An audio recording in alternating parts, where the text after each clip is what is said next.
তারাপীঠ মহাশ্মশানে এই যজ্ঞটি করলাম। তারিখ 6/9/2024।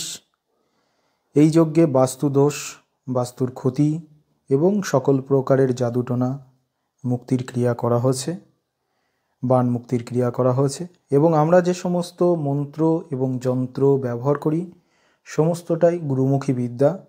তো আমরা যজ্ঞের প্রথমে যে যন্ত্র বসাই ভূজ্যপত্রের উপরে লিখে, অনেকে দেখবেন আবির দিয়ে যন্ত্র তৈরি করে, রং দিয়ে যন্ত্র তৈরি করে, কিংবা বালির ওপরে এঁকে যন্ত্র তৈরি করে।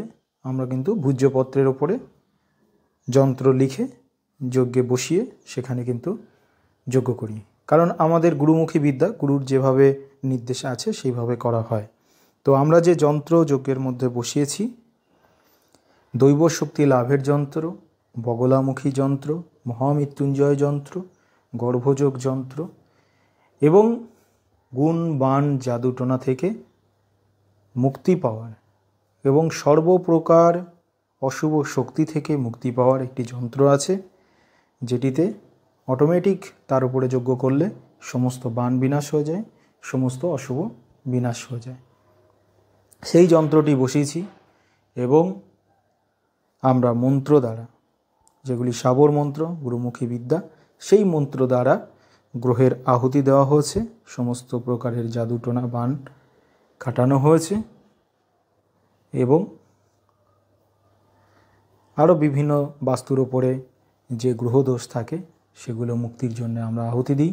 গ্রহদোষের জন্য আহুতি দিই, মাঙ্গলিক দোষ, কালসর্পদোষ, বিভিন্ন প্রকারের যে মানুষের ওপরে রাশির দৃষ্টি, গ্রহের দৃষ্টি, কুদৃষ্টি সমস্ত কাটানোর মন্ত্র আছে, সেগুলি আমি আহুতি দিয়েছি। এবং আমরা সমস্ত দেবদেবীকে আহ্বান করে তাদের মন্ত্র দ্বারা আহুতি দিয়ে তারপরে আমরা এই ক্রিয়াগুলি করে থাকি এবং খুব সুন্দরভাবে আজকের এই যজ্ঞটি সম্পূর্ণ হয়েছে। মায়ের কৃপাতে অবশ্যই ভক্তের মনস্কামনা পূর্ণ হবে এবং আমরা যজ্ঞ শুরুর পর থেকেই বিভিন্ন দেবদেবী, দশমহাবিদ্যা এবং নবগ্রহের আহুতি দিই।